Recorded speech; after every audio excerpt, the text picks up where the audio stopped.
Saludos, sean todos bienvenidos a estas tertulias de Cuaresma organizadas por la ruta Caminos de Pasión para conocer la Semana Santa y la Cuaresma de los 10 municipios que la componen y que son Alcalá la Real, Baena, Cabra, Carmona, Écija, Lucena, Osuna, Priego de Córdoba, Puente Genil y Utrera.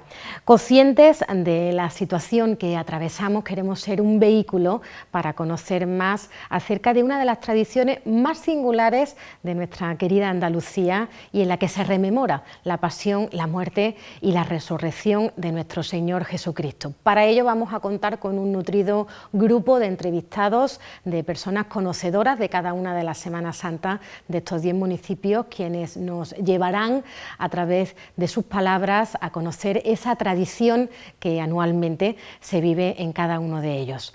Va a ser un placer acompañarles. Muchísimas gracias a todos. Sean bienvenidos.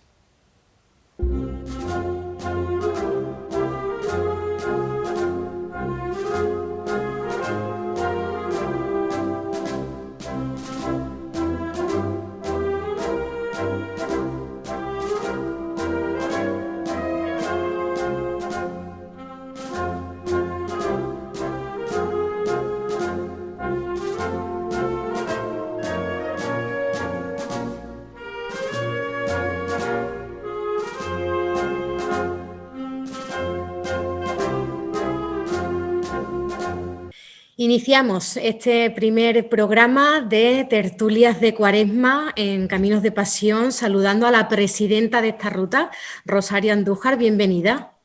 Hola, muy buenas, ¿qué tal? Antes de nada, para situar a las personas que nos estén viendo desde sus hogares y que no conozcan esta ruta, ¿en qué consiste? ¿Qué es Caminos de Pasión? Es una ruta cultural que combina otros factores como la gastronomía, la artesanía, el patrimonio, la historia, las tradiciones, y que entre todos los municipios que la conformamos pues tienen el eje vector de la Semana Santa, de la celebración de la Semana Santa, con cada una de sus singularidades y también con cada una de sus diferencias que aportan riqueza y diversidad a esta bonita ruta. ¿Y cómo y cuándo surge la ruta Caminos de Pasión? Sí, pues ya hace más de 20 años que se creó esta ruta y en primer lugar, bueno, pues se seleccionaron aquellos municipios que tuviesen declarada la de Semana Santa como de interés turístico nacional, que entonces no la tenían toda la Semana Santa. En base a esa declaración, bueno, pues se pretendía ensalzar, poner en valor todas las manifestaciones similares y diferentes de cada uno de los pueblos en torno a la Semana Santa. En torno a la Semana Santa, pero no solo de la Semana Santa, sino de la repercusión que tiene la Semana Santa sobre todo el conjunto social de cada uno de estos pueblos y que repercute directamente también en una serie de comportamientos sociales y cómo se impregna todo el pueblo alrededor de una celebración como es la Semana Santa y que tiene, bueno, pues sus efectos sobre las costumbres, sobre las tradiciones, sobre una forma de vivir en los municipios y también en torno a la preservación de los valores tradicionales, preservando este patrimonio inmaterial que ya tiene su reconocimiento. Rosario, ¿qué iniciativas realizan a lo largo del año para promover y difundir los atractivos vinculados a las tradiciones de la Semana Santa y de la Cuaresma de estos 10 municipios de Camino de Pasión? Sí, pues en primer lugar, la verdad que apoyando también y ensalzando todas las actividades que cada uno de los municipios realiza en torno a lo que supone la Semana Santa. Pero no solo nos quedamos ahí, porque es verdad que le damos visibilidad, apoyamos, asesoramos y enriquecemos. Pero también es verdad que tenemos nuestras propias iniciativas, muchas de ellas tienen que ver con esa externalización que hacemos a través de los medios de comunicación, a través de la asistencia a ferias, tanto nacionales como internacionales. y que constantemente también celebramos nuestros propios actos, que no sé si conocéis, por ejemplo, en esta ocasión que tenemos toda una serie de actividades en torno a la Cuaresma, como pueden ser estas tertulias que nos han parecido de mucho interés para que se conozca cada vez más los recursos que tenemos en nuestra ruta y también cómo estamos trabajando para internacionalizarla, pero que también creemos que hay que apostar por hacer ver que la Semana Santa tiene ingredientes tan importantes como las obras artísticas en torno a todo lo que supone la imaginería de la Semana Santa, de los pasos procesionales, las obras musicales y todo lo que ensalza a la misma, con lo cual estamos trabajando con los pueblos que componen nuestra ruta, pero también proponiendo la otra serie de actividades de mucho interés y que, aunque más adelante os lo cuente, sí es verdad que estamos creando otras rutas partiendo de caminos de pasión para que nuestros ámbitos, nuestros límites sean bastante más amplios.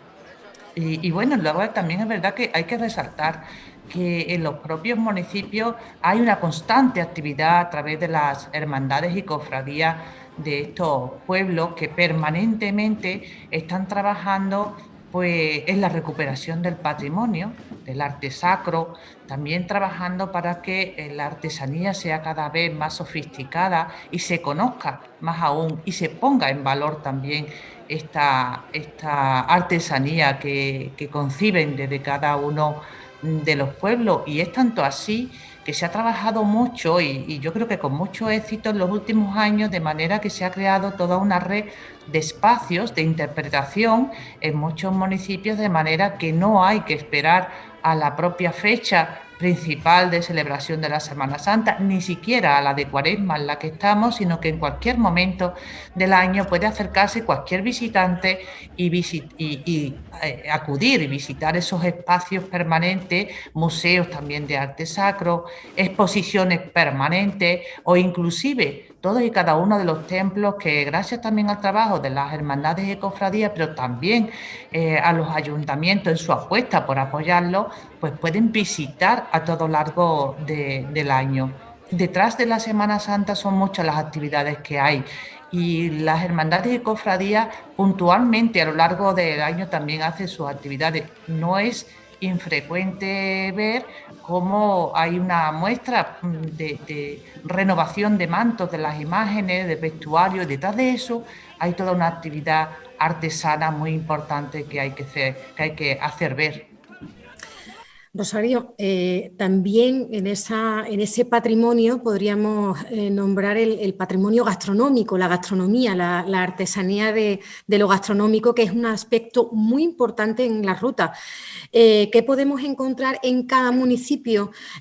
Porque hay platos típicos durante esta Cuaresma y durante la Semana Santa en cada uno de los municipios que componen la ruta. Sí, efectivamente, hablar de Semana Santa y no mencionar la gastronomía es casi un imposible, y más en Cuaresma, ¿no? Que es cuando se vuelve a recuperar todos esos platos típicos, únicos, tradicionales, que nos traen no solamente un sabor extraordinario, sino también toda una historia detrás de cada uno de los platos.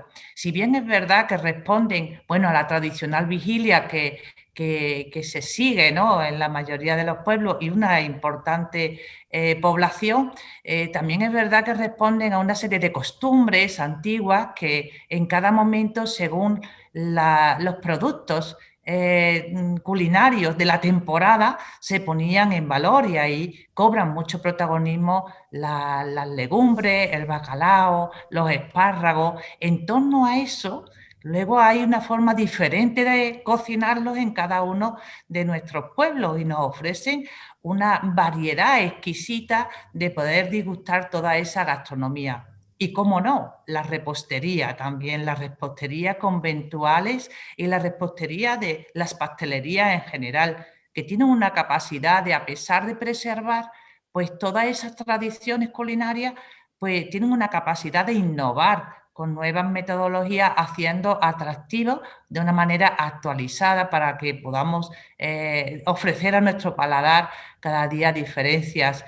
Y en torno a eso también celebramos nuestra ya casi tradicional también ruta de gastronómica, de cocina y repostería de Semana Santa. Estamos en la 6ª edición en esta ocasión y tenemos el placer de contar con 62 restaurantes que se han unido a la iniciativa y 32 pastelerías.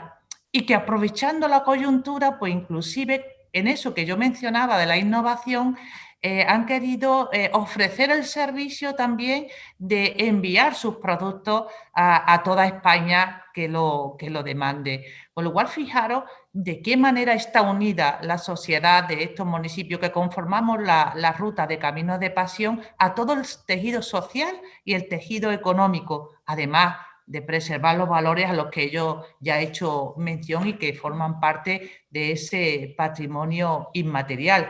Estamos muy contentos y muy orgullosos porque realmente hay delicias que merecen la pena ser conocidas. Rosario, la ruta pertenece también a otras redes, podríamos citar la red europea de Semana Santa y Pascua, integrada por 18 destinos europeos, ubicados en Italia, Malta o Portugal, y nacionales, con municipios de Alicante, Murcia o Lugo. ¿En qué consiste esta red europea de Semana Santa y Pascua? Sí, efectivamente, es un paso más que hemos querido dar desde Caminos de Pasión, la de exportar nuestros valores de manera internacional. Exportarlo, quiero decir, la visibilización, el método de ponerlo en valor.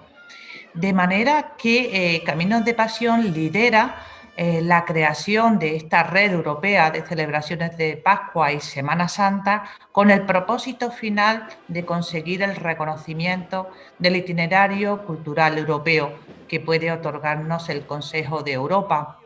Para ello es un proyecto riguroso, un proyecto serio, un proyecto científico, el que nos ha hecho o nos tiene encomendada los socios, de esos 18 socios a los que ha hecho alusión, para que no solamente aunamos aquellas manifestaciones diferentes y celebraciones diferentes de la Semana Santa en distintos países, sino también nos enriquezcamos con aquellas formas diferentes de realizarlo. Es decir, ponemos en valor las similitudes y las diferencias, pero también siempre buscando el origen y la permanencia de la celebración de la Semana Santa en todos nuestros países. ¿Por qué tiene tanta viveza aún en estos momentos la celebración de la Semana Santa y todo lo que ello supone?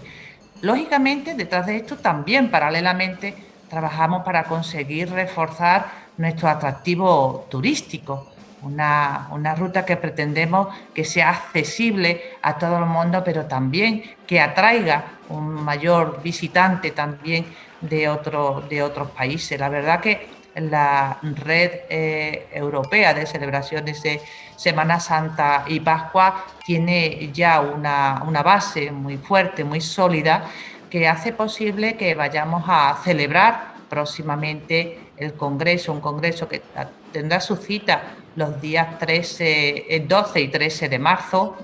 Se hará, bueno, de manera telemática, que antes decía desgraciadamente será de esta forma, y es verdad que nos hubiese gustado, de hecho se suspendió el año anterior, pero realmente también hay que aprovechar la oportunidad que nos brinda la celebración de forma virtual, porque quizás lo hace más accesible a muchas más personas que tendrían más dificultades de hacerlo presencialmente. Es un congreso científico, un congreso que ahonda en los porqués y ahonda en las posibilidades que aún tenemos de enseñar, ¿no? Enseñar esa tradición, de enseñar los valores, de enseñar el porqué, las diferentes formas de manifestarse. Y es todo un orgullo, bueno, pues que las entidades que conforman nuestra red pues sean las que sean como la Fundación Federico II de Italia, o la Comisión de Braga, o la de Eslovenia, que son entidades que forman parte de esta ruta, y no quiero que se me quede atrás ninguna, y quiero decir también que a nivel nacional pues forman parte de esta ruta los municipios de Lorca, de Orihuela o de Viveiro, en Lugo, además, lógicamente, de nuestro pueblo, que quizá todavía no lo he relacionado, y que son Alcalá Real en Jaén, que son Cabra, Baena, Priego, Lucena y Puente Genil de Córdoba, y que en Sevilla, bueno, pues son Écija, Carmona, Utrera y Osuna.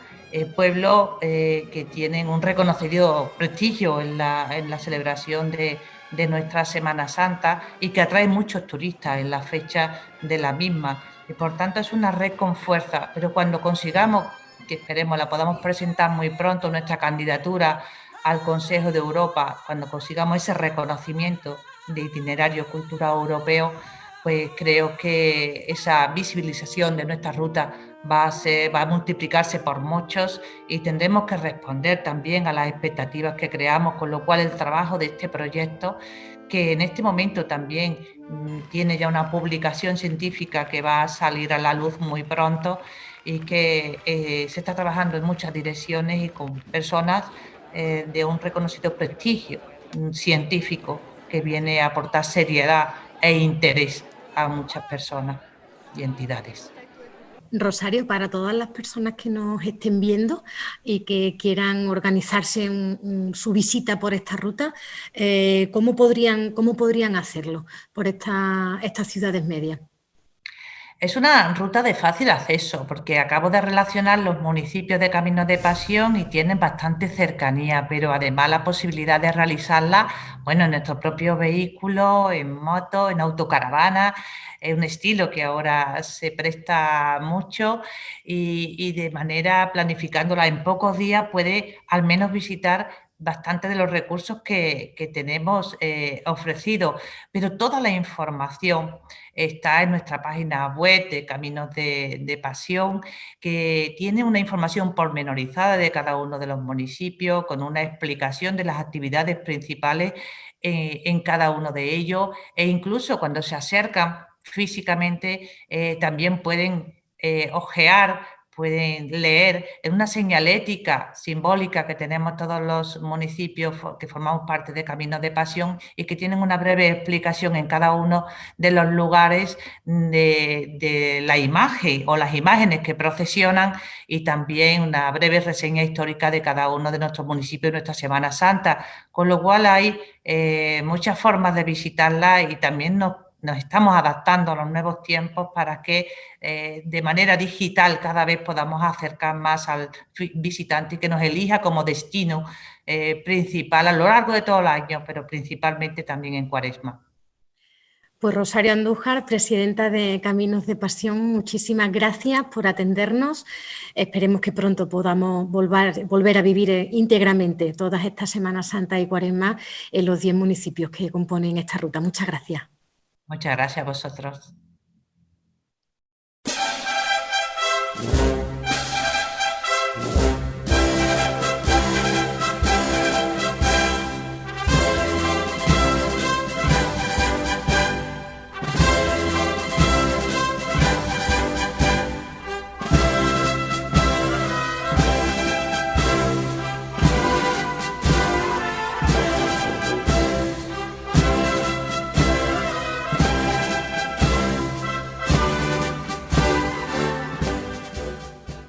Nos acompañan hoy también los dos profesores que han hecho posible la guía histórica, artística y antropológica de la Semana Santa de Caminos de Pasión.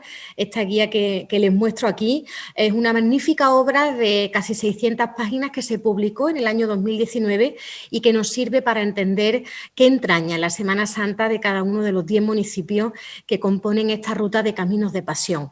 Salvador Rodríguez Becerra, catedrático de Antropología Social en la Universidad de Sevilla. Bienvenido. Buenas tardes. Y Salvador Hernández González, profesor de Historia del Arte en la Universidad Pablo de Olavide de Sevilla. Bienvenido. Buenas tardes, ¿qué hay? Ante todo, quería expresarles mi gran enhorabuena por esta publicación que he tenido la posibilidad y la enorme fortuna de leer. Más de 4 años de trabajo. ¿Qué podemos encontrar en ella? ¿Perdón? ¿Qué podemos encontrar en esta guía? Quizás deberíamos de empezar agradeciéndole a la Asociación Caminos de Pasión y a la Universidad Pablo de Olavide que han hecho posible que esta obra se lleve a efecto, ¿verdad?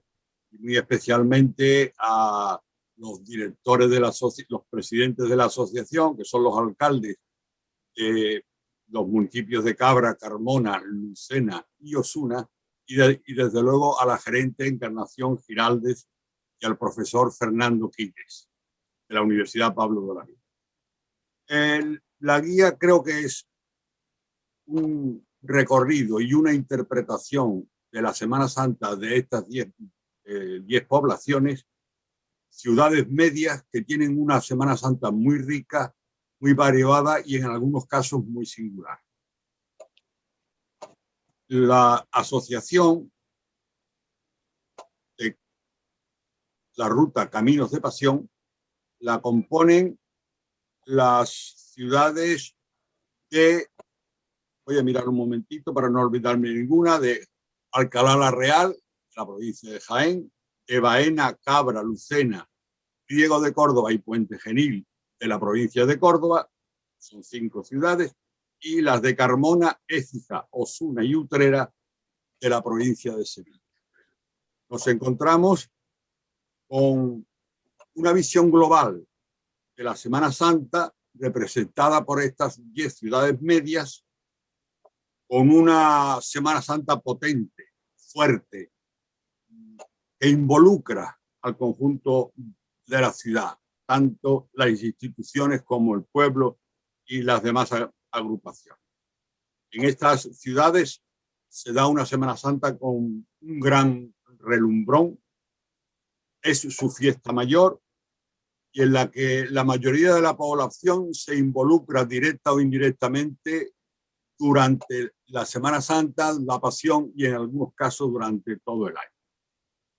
El libro es una pormenorizada descripción de todas y cada una de las poblaciones y de sus hermandades y cofradías. Y desde luego, y esto es novedad, con la incorporación de otras instituciones, como las cuadrillas, las corporaciones, que ajenas al modelo sevillano, son fundamentales para entender la Semana Santa, sobre todo de la Campiña Sur y la Subbética cordobesa, en la que también incluimos Alcalá la Real. ¿Y cómo se ha elaborado? ¿Qué testimonios se han recogido para poder elaborar esta obra que tenemos por aquí, de estas 600 páginas de tradición de la Semana Santa de estos días? A esta pregunta contestará mi compañero Salvador Hernández. Pues podemos decir que nuestra tarea se ha desarrollado en varias etapas, que en algunos momentos han sido simultáneas, aunque otras han sido, digamos, de trabajo de gabinete combinado con trabajo de campo. Claro, se imponía el trabajo de campo para conocer esa realidad tan compleja de la Semana Santa. El trabajo de campo se desarrolló entre la Cuaresma y el verano del año 2016 y se completó con algunas visitas posteriores durante 2017 y 2018. Nos hemos desplazado a todas y cada una de las poblaciones para conocer la realidad de la Semana Santa en sus vertientes histórica, patrimonial y antropológica. A tal efecto, hemos visitado los templos, el ejercicio de las hermandades, las casas de hermandad, hemos tomado fotografías de las imágenes, de los enseres, de esas casas de hermandades. En suma, hemos recorrido y nos hemos pateado todos esos pueblos para conocer el patrimonio.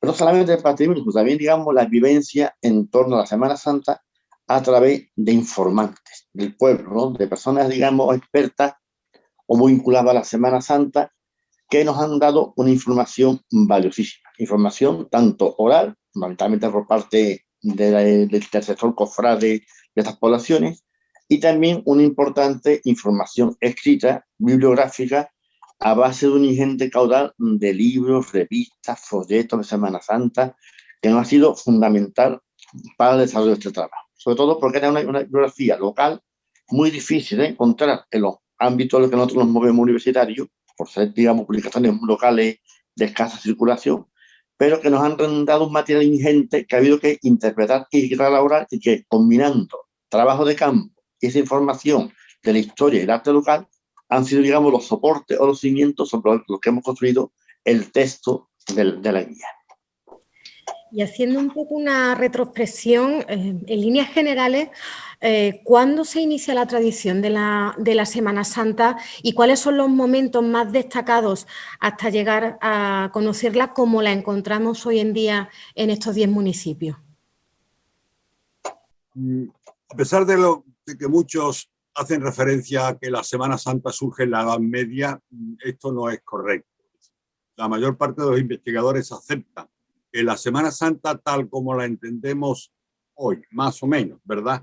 Es decir, la conmemoración de la pasión de Jesús en la calle, con imágenes y haciendo un recorrido o estación de penitencia, es una creación del siglo XVI.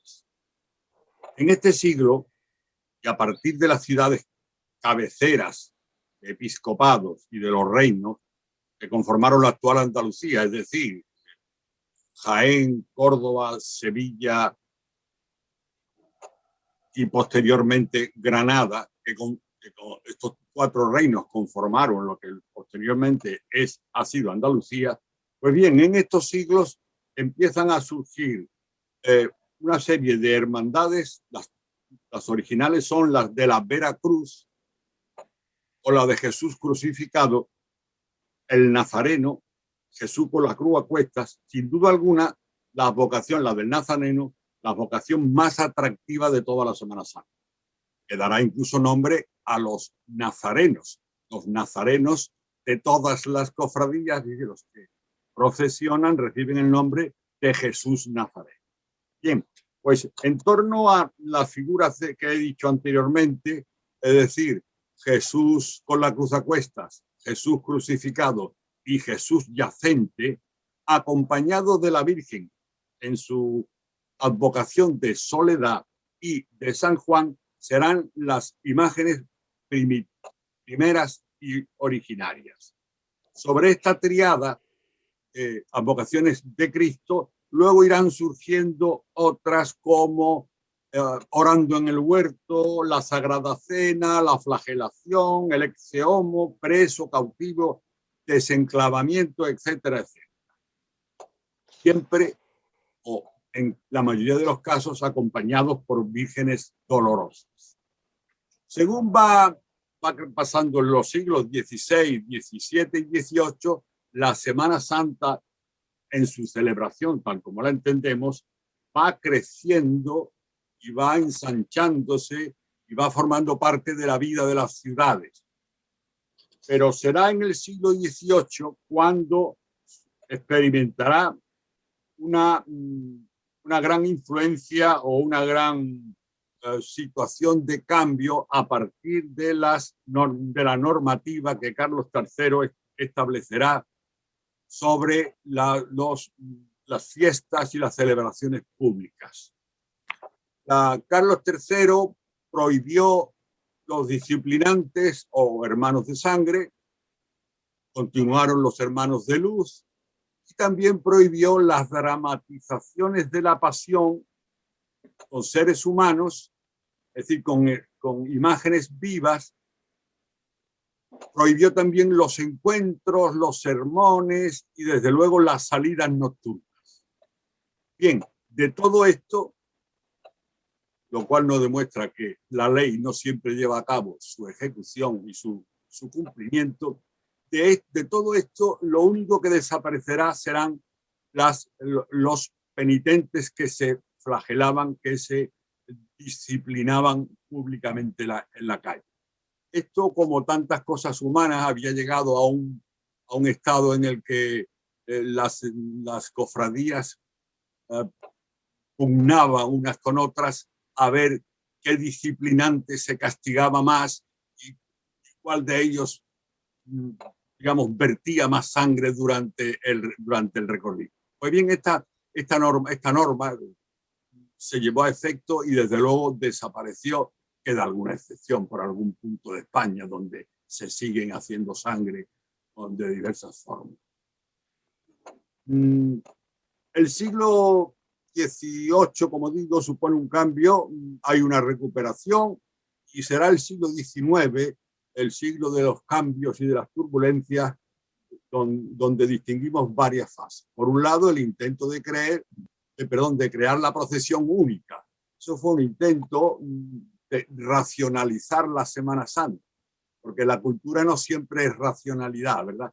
Un intento de racionalidad que trataba de que salieran a la calle un número determinado de pasos, de tronos, con los momentos significativos de la pasión, es decir, la oración en el huerto, el nazareno, 3 o 4, y en cada población solo habría una procesión única. Esto naturalmente fue contestado y rechazado, de hecho, por la mayor parte. Hubo un gran revuelo, incluso hubo manifestaciones públicas, especialmente durante el pontificado del obispo Antonio de Trevilla de Córdoba, que llegó incluso a crear problemas de orden público. Pues bien, la Semana Santa, digamos, sufre un revulsivo y a continuación surgen los procesos de desamortización, los procesos de desamortización de Godoy, sobre todo, que le confiscó los bienes que tenían estas hermandades, de forma que sufrieron un gran parón. Llegamos a la Segunda República y hay situaciones contradictorias. Unos gobiernos permitían y apoyaban la celebración de la Semana Santa, otros llegaron a prohibirlos. El hecho es que tras la guerra civil hay un nuevo resurgir de la Semana Santa. Posteriormente, en los años 60-70, irá decayendo hasta casi desaparición en algunos lugares, y el último tercio del siglo XX será una etapa de crecimiento continuo que aún vivimos.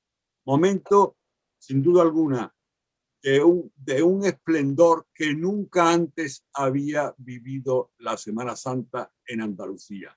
Y esta es la situación presente, es decir, el mejor tiempo que nunca ha vivido la Semana Santa es actual. Y esto dentro de un clima o de una sociedad que paulatinamente es más descreída, más secularizada, pero así son las cosas. Sin duda, un magnífico repaso por la historia de la Semana Santa desde sus inicios hasta cómo la conocemos y cómo se configura actualmente. Profesores, ¿cómo se entiende la Semana Santa fuera de los 10 municipios que componen la ruta? Porque son Semanas Santas con una idiosincrasia y unas tradiciones muy particulares en muchas de ellas. ¿Cómo la entienden los visitantes que acuden por primera vez a disfrutarla? Yo creo que para los forasteros esta Semana Santa de esta ruta despierta una gran variedad de sentimientos y sensaciones. Hay que tener en cuenta que la riqueza y diversidad de las expresiones festivas y el patrimonio escultórico sorprende al espectador de fuera de estas poblaciones. Pero hay que hablar de una gradación de matices a la hora de entender la celebración por parte de los forasteros. En las poblaciones más cercanas a la capital sevillana, el modelo sevillano es más conocido, más universal, más extendido. El visitante, digamos, suele captarla mejor, entenderla mejor, porque, digamos, es el modelo más televisado, más mediático, ¿no? El modelo sevillano, digamos, el que da el tono, para así decirlo, a la Semana Santa andaluza, ¿no? Un modelo imitado, copiado, ¿no? Muy repetido. Pero los que se acercan ya a lo que es la zona de la subbética se sorprenden aún más todavía, porque es una Semana Santa mucho menos conocida. El aislamiento geográfico, la lejanía, ¿no? La gente, digamos, va antes a las capitales que a los pueblos, ¿no? A ver la Semana Santa.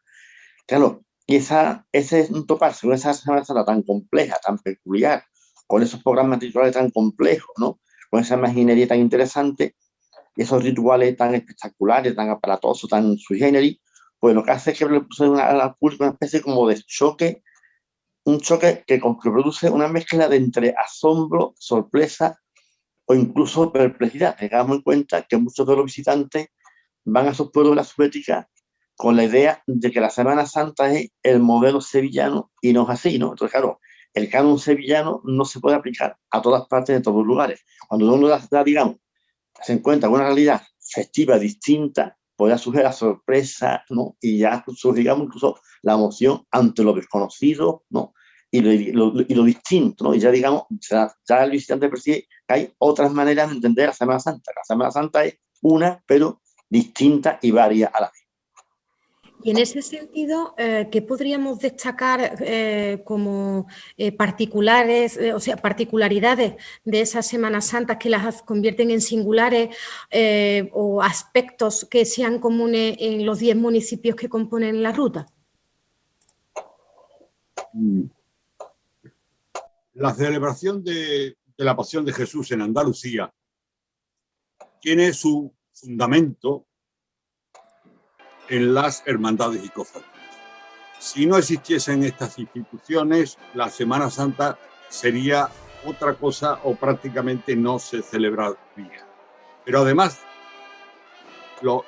algunas de las ciudades medias de esta ruta ponen de manifiesto que junto a las hermandades y cofradías hay otras instituciones de igual importancia.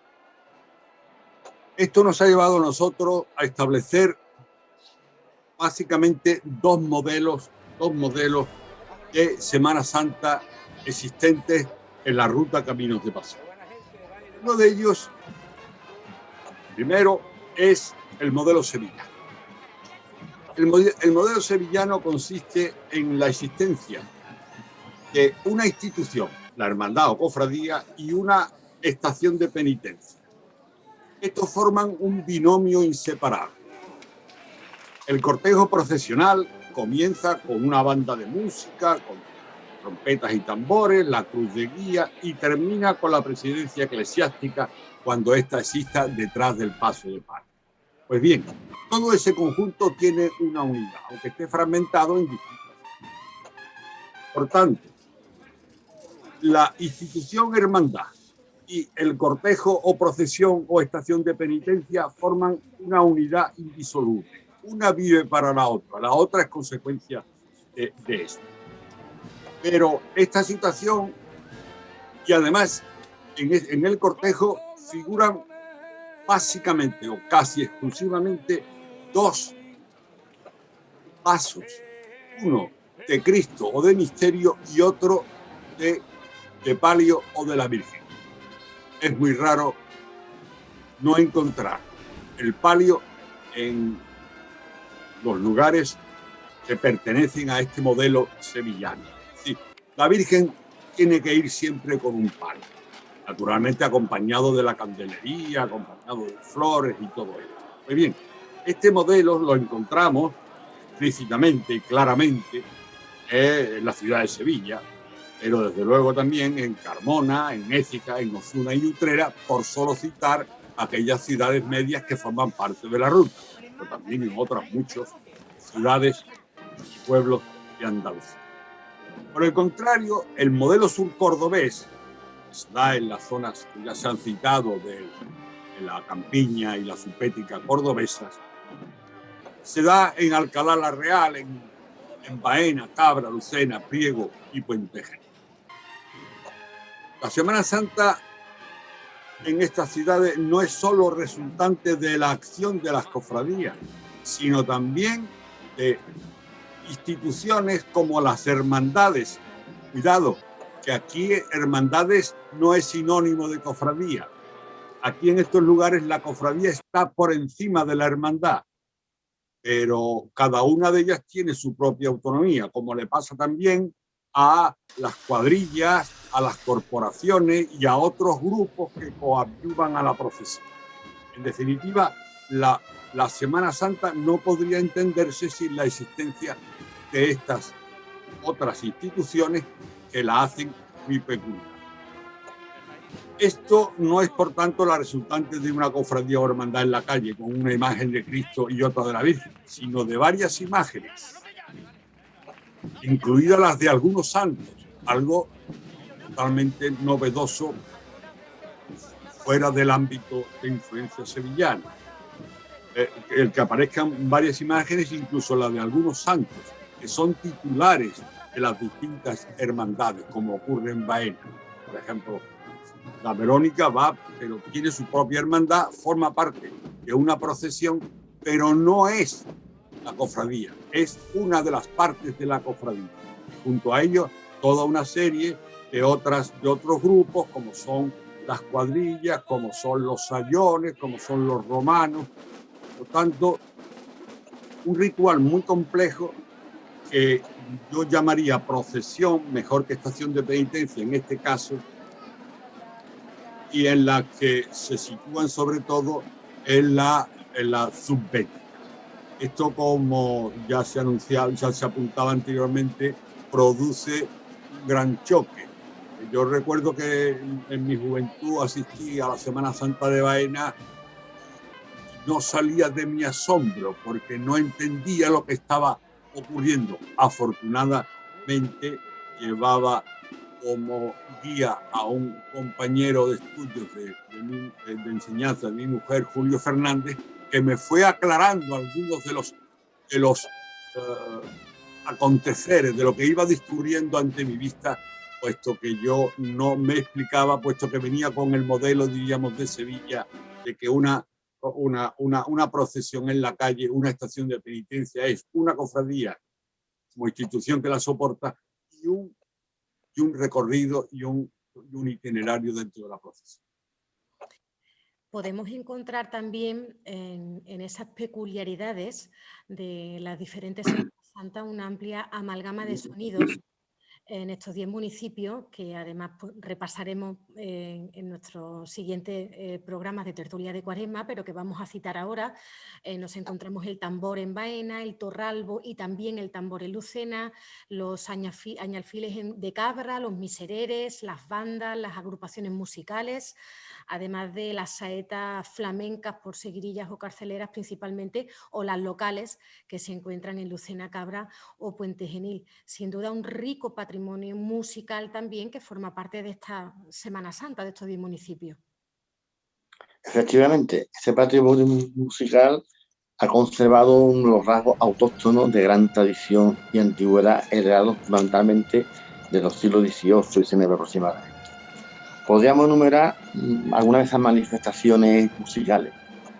En el caso del tambor de Baena, conocidísimo, el clamor incesante de los tambores de Baena, días antes de la Semana Santa, pero también a lo largo de todas y cada una de las procesiones, y la importancia del tambor, que viene a ser el elemento determinante de esa división de coliblancos y colinegros, ¿no? El tambor es el denominador común, pero siempre está esa diferencia.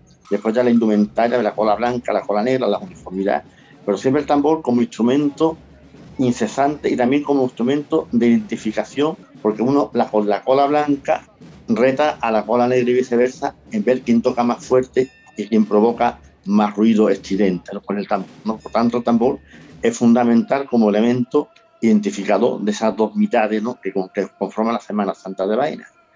En otras poblaciones, esos instrumentos también de gran antigüedad rememoran viejas prácticas litúrgicas o formas de llevar la procesión, como por ejemplo, en el caso de Lucena, el toque de torralbo, que va marcando el discurrir de la procesión, el parar, el continuar la procesión, el anuncio de la llegada de la procesión, o el mismo toque de tambores que va marcando con sus diferentes ritmos el andar de los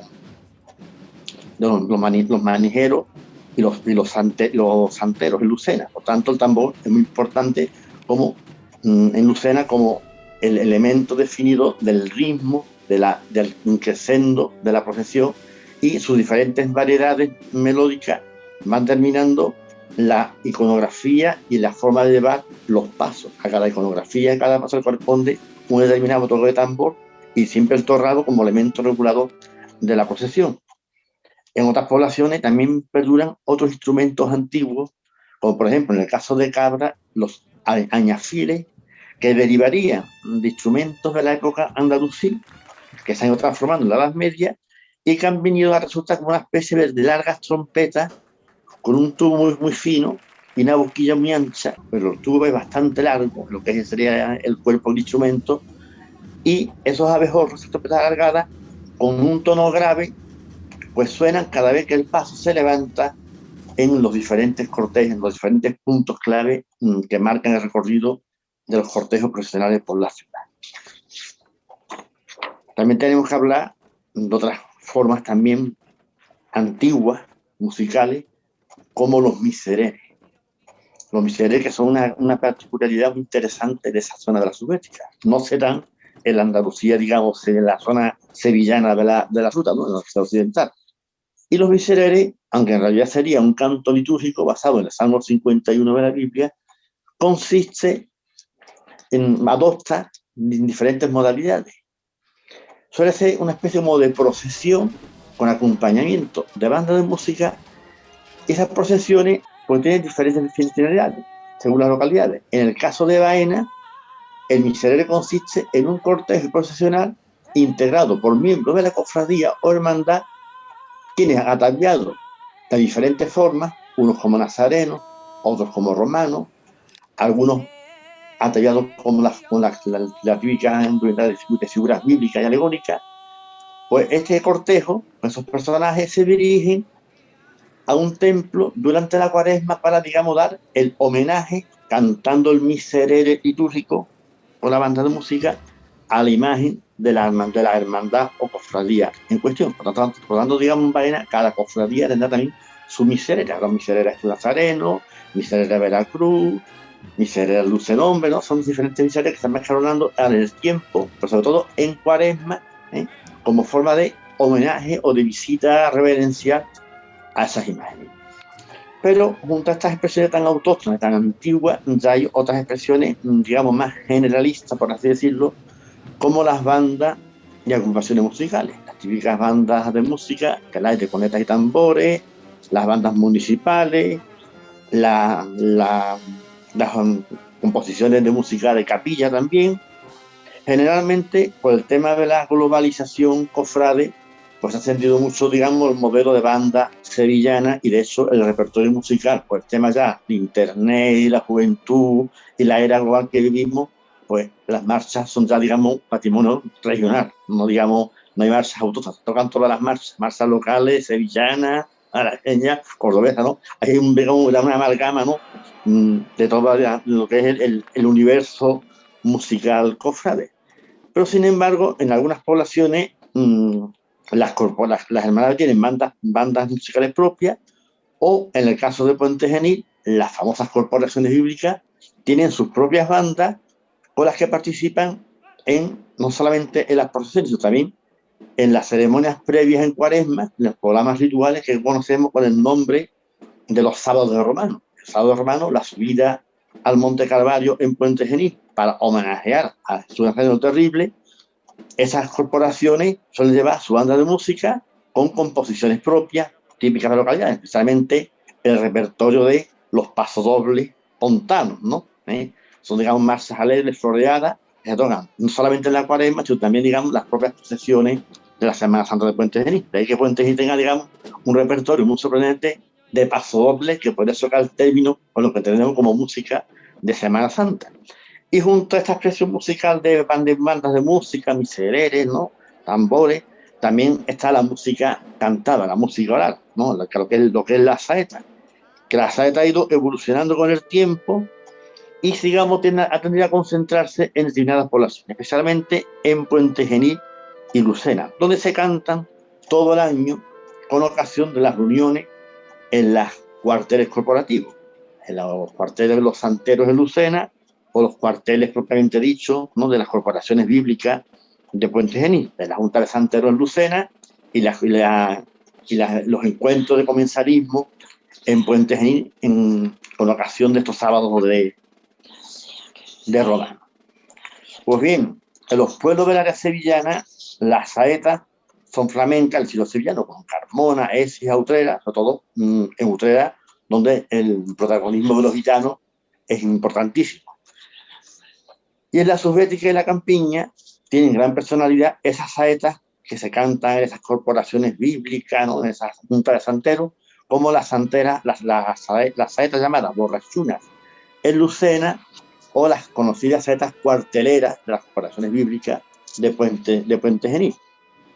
Otras formas de cantar también se dan en Baena o, por ejemplo, también en Cabra. Por tanto, hay un patrimonio musical autóctono que une sus raíces en tiempos muy lejanos, pero que dan una acusada personalidad musical a estas localidades, donde, como decimos, se mezcla esa música local autóctona junto con la globalización cofrade que se va, digamos, extendiendo cada vez más. Interesante se ve el lo local y ese modelo sevillano que se va globalizando, ¿no? Es una cosa aspecto muy interesante de la ruta, ¿no? Cómo esa ruta está viviendo, se versifica entre el modelo sevillano y los modelos locales, que lo vamos a ver en otros aspectos y otras cuestiones, y que el futuro dirá quién ganará esa partida. Hemos hablado de cofradías, de hermandades, de cuadrillas, de corporaciones. ¿Cuál es el modo organizativo de la Semana Santa en estas 10 ciudades en las que además la figura del nazareno podríamos decir que es protagonista en los municipios que componen la ruta de Caminos de Pasión? Efectivamente. Como ya hemos dicho anteriormente, los términos hermandad y cofradía son en la generalidad del conjunto de toda Andalucía como sinónimos. Es decir, una hermandad es una agrupación de hombres y ahora también de mujeres que procesionan dos imágenes en uno de los días de la Semana Santa. Bien, pero esto no es, aunque es mayoritario, no es general en toda Andalucía. Porque el término cofradía en algunos lugares significa algo específico. Significa que incluye a un número determinado de hermandades, cada una de las cuales tiene sus propios titulares, su propia organización administrativa y legal, y están reconocidos por los obispados, pero forman parte de la cofradía. Por tanto, la cofradía es la palabra más amplia de todas ellas. Ahora bien, estas hermandades que conforman la cofradía, en algunos casos es de forma tácita, es decir, legalmente están dentro de la cofradía las hermandades, pero en otras, como le puede pasar a Cabra y le puede pasar a Puente Genil, las cofradías, aunque ya no tienen una realidad que incorpora a las hermandades, sí estas mantienen un respeto a su antigüedad, que marcan los hitos de la Semana Santa. Esta es la situación. Y por otra parte, la Semana Santa en su conjunto incluye otras instituciones, llamaríamos menores en cuanto al número, como son las corporaciones y las cuadrillas, sobre todo, que contribuyen a la procesión. Mantienen una relación de hermanamiento con la cofradía, pero no son parte exactamente de la cofradía. Y estas cumplen funciones muy específicas. En algunos casos, como en el caso de las corporaciones bíblicas, se introducen en la marcha de la procesión en un momento dado y naturalmente contribuyen originalmente a la enseñanza, a mostrar cuáles son los valores del Antiguo y del Nuevo Testamento, e incluso algunas relacionadas con la Iglesia. Otras simplemente son los porteadores de alguna de las imágenes. En otras cuidan su patrimonio religioso. En definitiva, son una serie de instituciones que contribuyen a la Semana Santa y que la hacen naturalmente más compleja, por cuanto que existen distintos niveles.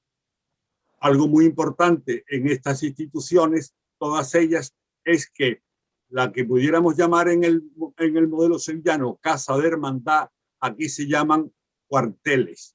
Y estos cuarteles pertenecen tanto a las hermandades como a las cuadrillas. Y estos son lugares, centros de sociabilidad, centros de decisión y por supuesto centros de ocio. En cuanto a la segunda parte, Ya decíamos antes que la figura del nazareno está ligada a la Semana Santa hasta el punto que ha dado nombre a todos los integrantes, los nazarenos son los hermanos de las cofradías. Pues bien, la figura del nazareno, que es importante en toda Andalucía y que en muchos lugares recibe el apelativo cercano, cariñoso y de respeto como el Señor de Lucena, el Señor de Carmona, es decir, la figura sagrada por excelencia de muchas poblaciones es el nazareno. Quizás el modelo de muchas de ellas haya sido el Gran Poder de Sevilla. El Gran Poder es lo más de lo más en la Hermandad de Sevilla, pero en otros muchos lugares existe. Y bien, y en la subbética también. En la subbética está además, tienen detrás una poderosa hermandad y desde luego es reconocido como el ser sagrado por excelencia, de suerte que varias de ellas las bendice a toda la población. Para ello tienen un brazo articulado que actualmente es electrónico y hace la bendición a toda la población.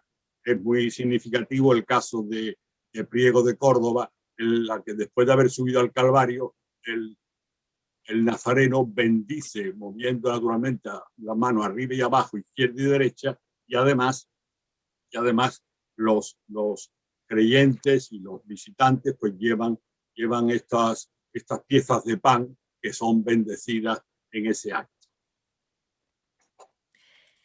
Hablábamos antes del patrimonio musical. No podemos olvidar también que existe un patrimonio artístico, tanto en imágenes como en templos, y un patrimonio de orfebrería, candelería, tronos, enseres, bordados, un largo etcétera, del que podemos sentirnos verdaderamente orgullosos en estos 10 municipios que componen la ruta, que sin lugar a duda lo hacen todavía más rico.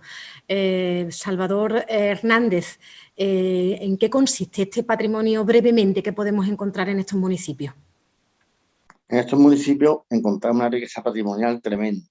Es, digamos, la quinta esencia del barroco andaluz, si tenemos en cuenta que esta zona de la ruta aglutina las escuelas sevillana, granadina y el núcleo, digamos, cordobés.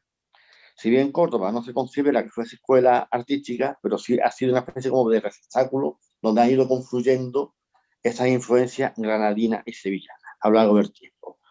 Por tanto, esta ruta hace de charnela, de corredor artístico entre los sevillanos, los cordobés y los granadinos, desde el Renacimiento hasta prácticamente la actualidad.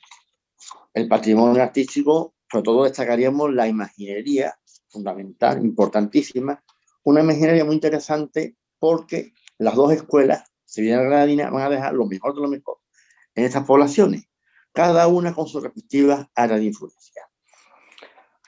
Haciendo un breve recorrido cronológico, ya en el Renacimiento es cuando empieza a definirse la Semana Santa y los artistas trabajan y nos dejan algunas obras del gótico tardío en la zona de Sevilla, como el Cristo de la Amargura de Carmona, alguna obra del Renacimiento en la zona cordobesa, como el Cristo del Perdón de Baena, pero sobre todo en la segunda mitad del XVI, con la Contrarreforma, se impone ya el Renacimiento, una época de oro en la que vamos a encontrar artistas que trabajan para la zona sevillana, como esa gran escuela renacentista, con una figura como Juan Bautista Vázquez el Viejo o Gaspar del Águila, que trabajan para la zona de Carmona, Écija, Utrera, ¿no? Y también en la zona, digamos, cordobesa, se dejará sentir con fuerza el influjo de la vecina Granada. Pablo de Rojas, como gran astro de la escuela granadina, va a dejar obras, por ejemplo, en Priego de Rojas, en la famosa sala de Priego de Rojas, por el Cristo yacente de la cofradía de la Soledad también en Priego. Pero, sin embargo, la gran eclosión artística de la imaginería de Semana Santa en la ruta va a ser en el barroco. El barroco como la época dorada del siglo de oro, donde las dos escuelas, sevillana y granadina, van a ir alternando, entrando en dialéctica con unos focos locales emergentes, unos focos locales en Baena, Cabra, Lucena, Priego o Puente Genil, donde hay unos artistas, sobre todo en el siglo XVIII, que van a crear una especie de escuela local donde se van a fundir las influencias sevillanas y granadinas. Por tanto, se va a crear una relación dialéctica entre el centro y la periferia. Los grandes centros artísticos de las capitales que envían obras a estos pueblos, como por ejemplo Juan de Mesa, trabaja para Osuna, o por ejemplo Roldán, trabaja para Lucena, desde Sevilla. Hay una serie de movimientos de idas y venidas de encargos a Granada, a Córdoba, a Sevilla. Lógicamente, los pueblos de Sevilla van a depender del foco de la capital. Ita del Castillo que trabaja para Carmona, para Écija, y la zona cordobesa, como está ahí basculando entre Sevilla y Granada, se harán encargos a Sevilla, encargos a Granada, pero también habrá artistas locales. Entonces vamos a encontrar una mezcolanza de obras de primera división. Por ejemplo, Alonso de Mena trabaja para Priego, José de Mora trabaja para Cabra, y también surge una serie de artistas en Priego, Puente Genil, Lucena, por los medios, que son, digamos, seguidores de estos grandes astros de las escuelas sevillanas o granadinas, o que incluso funden con gran personalidad local esos estilos de los grandes maestros. En el 19, con las amortizaciones, las guerras, pues llegará una gran crisis donde la imaginería decae, pero en el siglo XX llegará el triunfo del neobarroco. Tengamos en cuenta el prestigio de Sevilla como modelo emergente de la gran escultura neobarroca del siglo XX en Sevilla a raíz de las destrucciones de patrimonio de la guerra civil, y como estos pueblos de la ruta, sobre todo la zona de Córdoba, sufrieron destrucciones patrimoniales, pues se acude a Sevilla para los encargos, para reemplazar las imágenes perdidas. ¿Qué supone esto? Esto supone la introducción de la estética neobarroca en estas poblaciones, aunque también en algunos casos se harán encargos en la posguerra a Granada, a Córdoba, para subir las imágenes perdidas y recuperar, digamos, la estética granadina antigua perdida. Pero, sin embargo, estamos asistiendo en el siglo XX y lo que llamamos del XXI a una especie de lucha estilística entre encargos a Sevilla, encargos a Granada, encargos a Córdoba, y eso va dejando un panorama de gran riqueza, de influencia, y también la emergencia de artistas locales que pretenden, digamos, reivindicar la personalidad local, autóctona, estilística, y que nos está creando un panorama de futuro muy interesante, que la crítica en el futuro, en la historia del arte, tendrá que valorar las aportaciones de estos artistas que están todavía trabajando. Y en cuanto a otras manifestaciones artísticas, aparte de la imaginería o la gran arquitectura de los templos, magníficos templos renacentistas y barrocos, grandes parroquias, extraordinarios conventos, decoraciones de yesería, una retablística de primer orden, también las artes suntuarias son importantísimas para el ornato del cortejo profesional. En este sentido, la importancia de los tonos y pasos profesionales, algunos encargados en Sevilla, otros en Córdoba, algunos a Granada, aunque talleres locales, por ejemplo, en Puente Genil o en Priego, la importancia de la orfebrería, fundamentalmente de progenie sevillana, pero también hay artistas orfebres en sitios como Lucena o Puente Genil. Y también la importancia del bordado. Junto a los bordados antiguos, hay un movimiento muy fuerte en el siglo XX y lo que llamamos del XXI de encargo, sobre todo a los talleres sevillanos, aunque también alternando con bordadores locales que están reivindicando la personalidad del antiguo bordado histórico de esa zona. Por tanto, todas las artes, mayores y menores, se dan cita para el esplendor de la Semana Santa en esta ruta. Pues llegamos al final de nuestra entrevista con Salvador Rodríguez Becerra, catedrático de Antropología Social en la Universidad de Sevilla, y Salvador Hernández González, profesor de Historia del Arte en la Universidad Pablo de Olavide de Sevilla, ambos autores de la Guía de Semana Santa en Caminos de Pasión.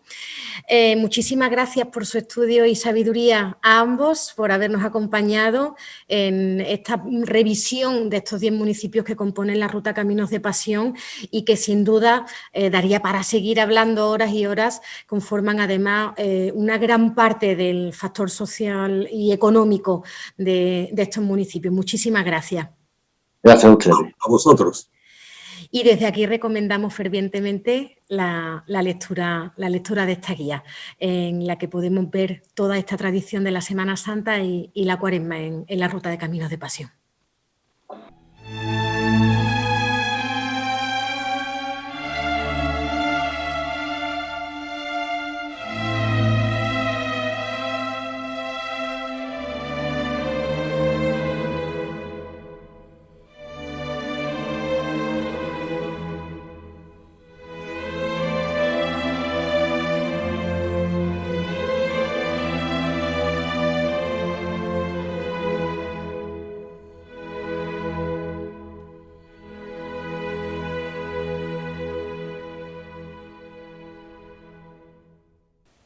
Gracias a todos ustedes por habernos acompañado en esta primera entrega de Tertulias de Cuaresma. Les emplazamos al siguiente programa, que tendrá lugar el próximo viernes 5 de marzo a las 8 de la tarde y donde conoceremos la idiosincrasia de la tradición de la Semana Santa de los municipios de Alcalá la Real, Baena y Cabra. Hasta entonces, mi mayor deseo de una buena Cuaresma para todos. Muchísimas gracias.